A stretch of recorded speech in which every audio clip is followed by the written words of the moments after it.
Okay, yeah.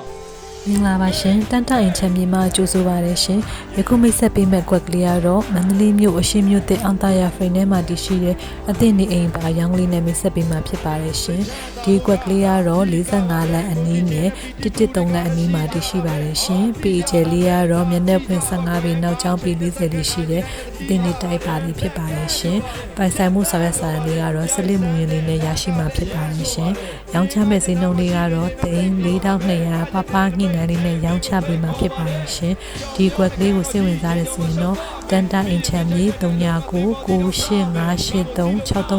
ဆက်သွယ်ပြီးတော့မြေပြင်ကြီးမဲ့ချိန်လေးကိုတနားရီကျဆက်ပေးလို့ရပါတယ်ရှင်ကျေးဇူးတင်ပါတယ်ရှင်